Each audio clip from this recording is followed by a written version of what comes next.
Guys, I can't do this anymore. Oh, something needs to change. I need to make better quality episodes.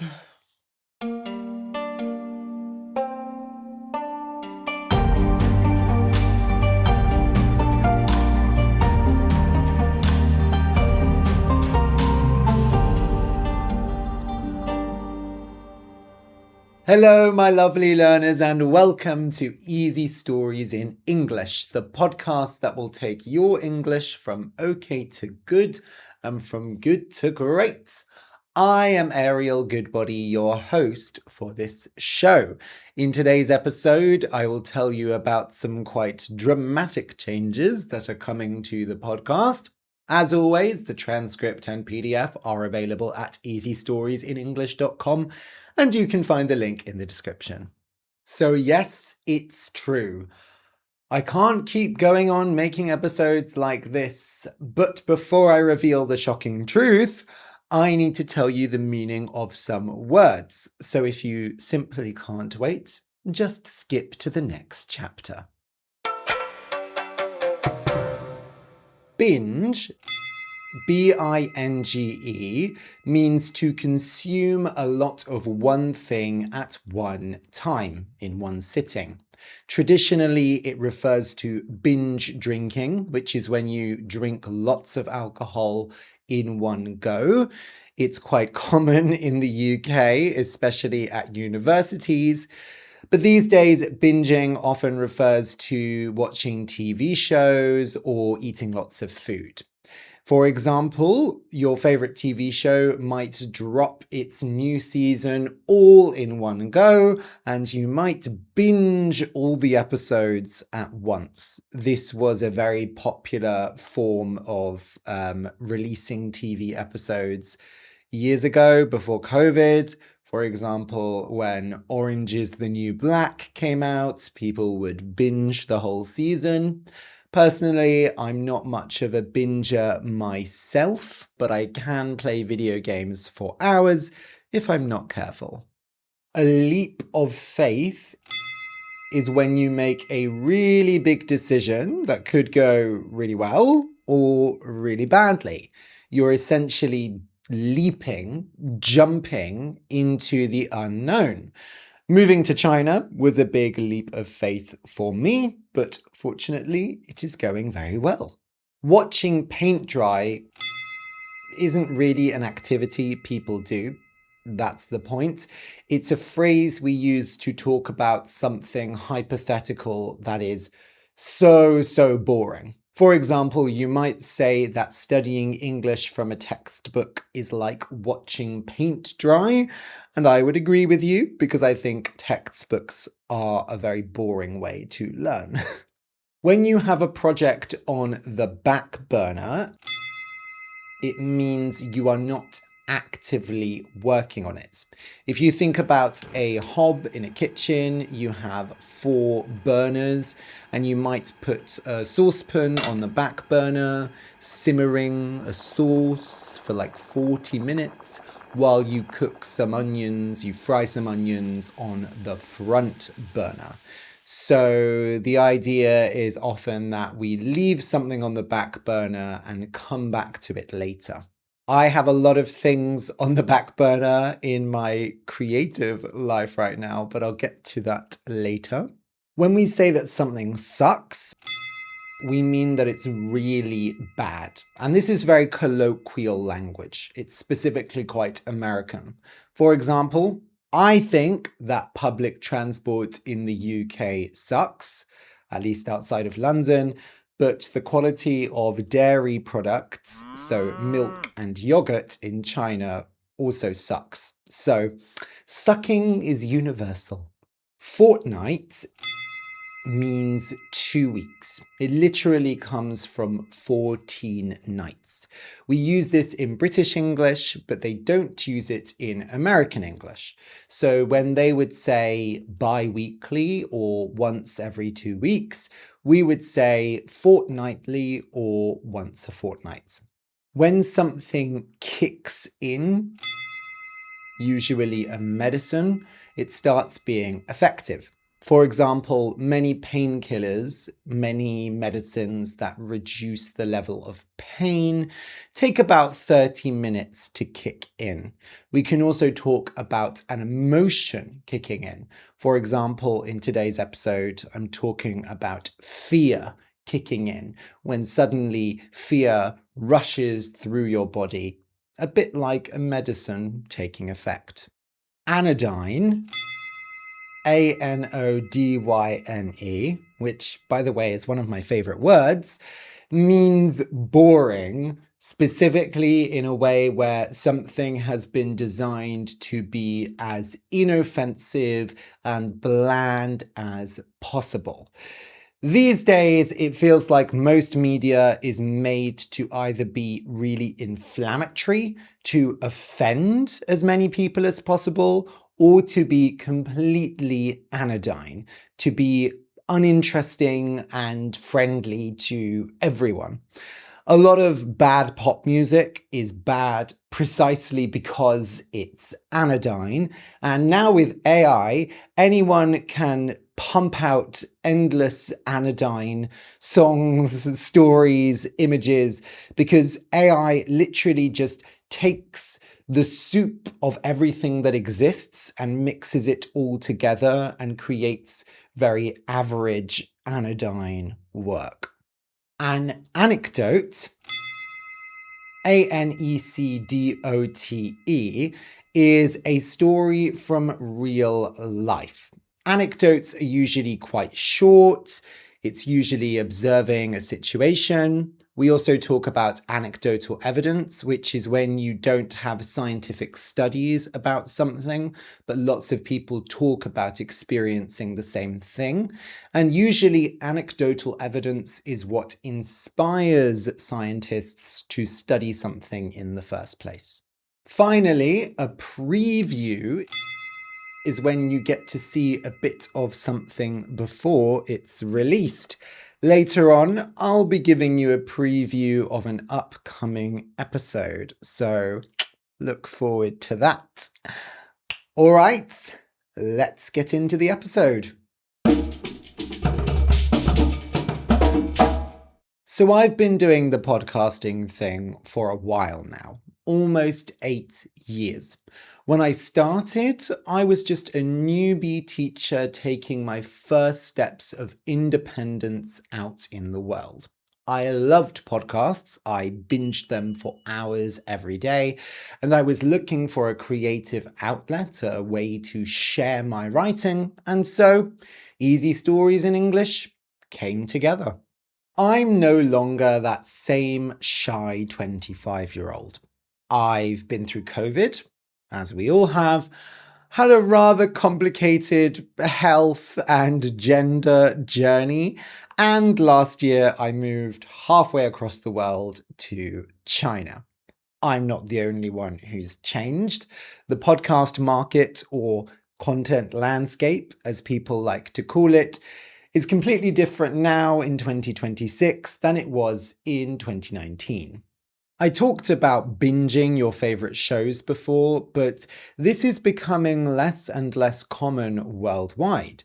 Increasingly, rather than diving deep into one creator's content, people are watching what the algorithm serves them. And the algorithm offers a buffet of endless variety. Never before have more people been competing for your ears. Production standards have changed too. I originally started a podcast because it required less effort than video. But these days, podcasts are expected to have video too. And not just any video, but tightly edited, well-shot feasts for the eyes. Well, I don't know. You decide whether I fit that bill. Finally, tastes have changed. I remember the days when a 10-minute YouTube video was considered long. Now I'll happily sit down to watch a 5-hour documentary about the history of North Korean pop culture. not in one sitting. Although if you do want to watch that video, I'll link it in the description. It's fascinating. But I digress. These days, I come home from work, sit down on the sofa, and hungrily wait for videos from my favourite YouTubers. And when those videos arrive, I eat them up. ContraPoints is one such example, a brilliant YouTuber who releases videos about once a year now. Oh, but they're not just any videos. They're well researched, they're beautifully shot, and most importantly, in my opinion, masterfully written. So where does this put me and my little show? Well, first of all, I've never really been like the other English learning podcasts. Hello everyone, and welcome to the BBC, Boring British Club, where you can learn English by listening to the most tedious, dull conversations possible. Did you know that tedious and dull are synonyms of boring? If you haven't shot yourself from boredom yet, congratulations! You just raised your IELTS level by 0.1. Today we're talking about boring things in the past tense. Sandra, what did you do on the weekend? Well, Ariel, on the weekend I watched paint dry. I counted the number of fridges in my house. I have just one fridge. And I thought about rabbits. Thinking about rabbits? Do you have any pets, Sandra? Oh, sorry. We're using the past tense. Did you go to the pet shop on the weekend, Sandra? No, I didn't. But I thought about rabbits anyway. Careful, Sandra. That sounds a bit too Oh, crap. Past tense.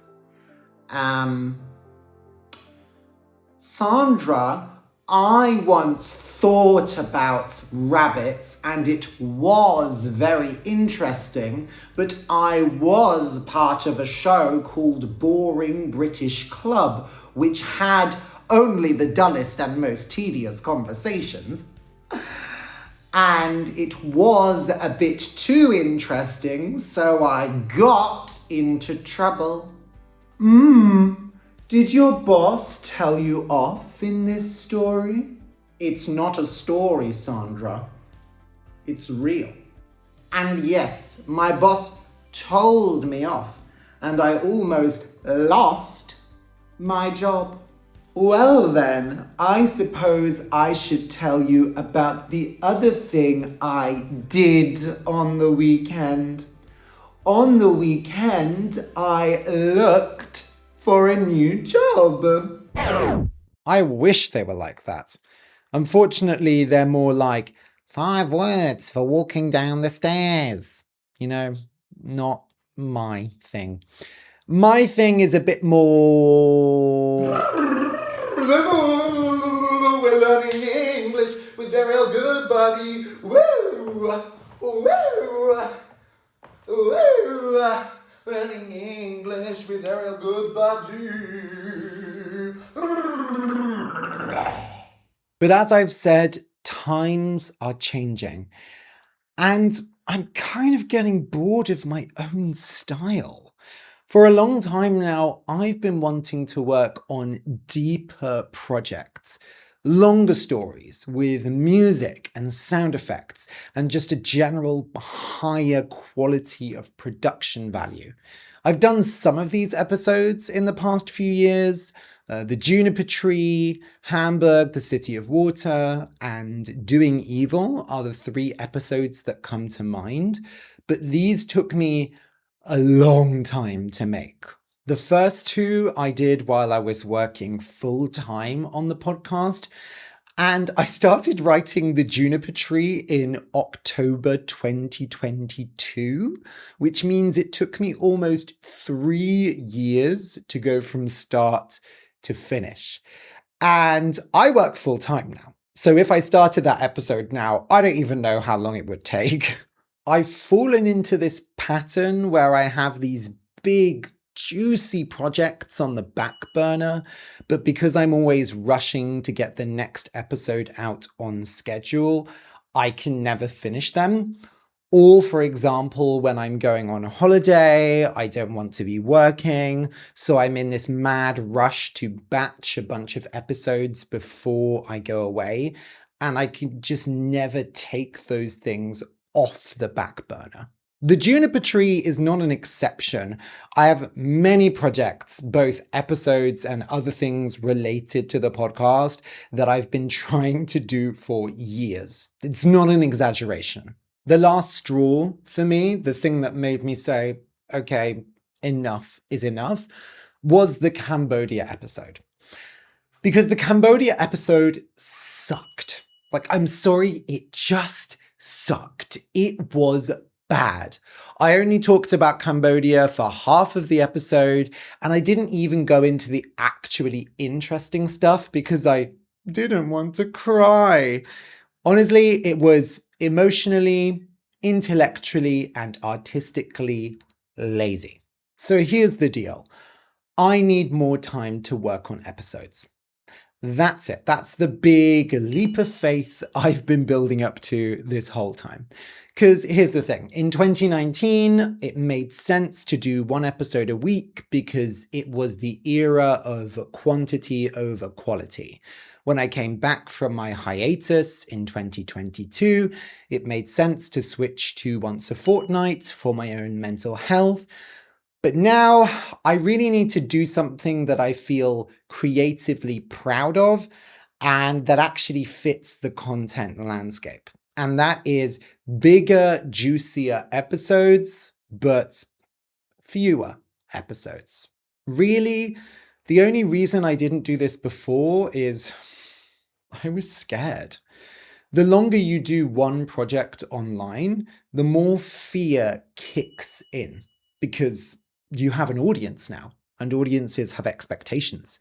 You've got to always come up with new and better content. Every year there's more competition. And finally, the geniuses at YouTube and Spotify could just roll out of bed one day, change the algorithm, and make you disappear like that. I would also be lying if I said money wasn't a factor in this decision.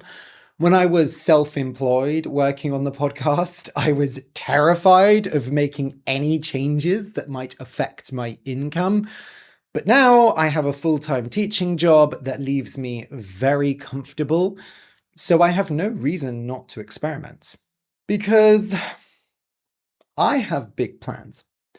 At the start, I thought I was just a teacher and just a writer.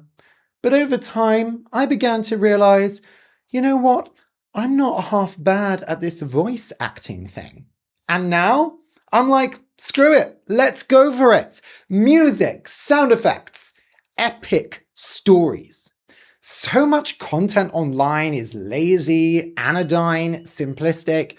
I want to make art. I want to make deep, real art that shakes the mind and stirs the soul. And I want you to learn English at the same time. So yes, Easy Stories in English is changing. There won't be a regular schedule anymore. Just saying that terrifies me. But don't worry, I'm not going to leave you waiting 8 months between episodes. I'll find little ways to fill in the gaps. Actually, that's where I think the unscripted content, the little anecdotes, the shorter stories will be perfect. And I'll also be giving you previews of those big, juicy stories that are to come. Speaking of which, here's a preview of what I'm working on at the moment. When the 10 suns rose, it was like a fireworks display going off in Houyi's face. It took all his strength not to turn away. "You 9 suns who have joined the sky!" Houyi cried. "I come to ask you, why? Our people suffer, our rivers dry. Won't you leave and let us be?" 3 of the suns circled around towards Houyi, as if curious about his message. But they remained silent. He could not tell if they understood. So Houyi spoke again. "You 9 suns who have joined the sky!" Houyi cried. "I come to ask you, why? Our people suffer, our rivers dry. Won't you leave and let us be?" Another 3 of the suns came forward, but these 3 did not stay quiet. The moment Houyi's words came out, their laughter boomed. It thundered in Houyi's ears and made the back of his eyes itch. But still, the young man did not give up. "You 9 suns who have joined the sky!" Houyi cried. "I come to ask you, why? Our people suffer, our rivers dry. Won't you leave and let us be?" The next 3 suns came, and these 3 did not find Houyi's words amusing. In fact, they began to boil, deepening in colour until they were as red as a lobster's tail. And before Houyi knew what was happening, one of the suns was shooting towards him. Houyi leapt for his bow and arrow. He readied the arrow and fired, striking the sun mere meters from his face. The sun let out an animal scream, breaking into strips of red silk which caught fire, burning Houyi's face. But no sooner had the first sun gone than the second one threw itself at Houyi, and again he let off an arrow, tearing the creature apart and showering the mountaintop in fire. The battle continued in this way. One by one, the suns rained down on him, and Houyi shot so fast he thought his fingers might break. 3, 4, 5, 6, 7. He soon lost count. The ground around him was transformed to magma, covered with the remains of the once powerful suns. Finally, one sun remained on the horizon, shining like a fresh bruise. Houyi raised his bow, ready to fire, when, "Wait!" He almost fell over. Behind him stood a Taoist monk, his blue robes flapping in the wind. "Young man, that is our original sun. If you shoot it down, you will throw the world into darkness." As an artist, you always have to change. Also, I don't know if you've noticed, but the world is changing quite a lot right now. We need powerful stories more than ever. I kind of hate saying that, like, oh, stories are going to change the world.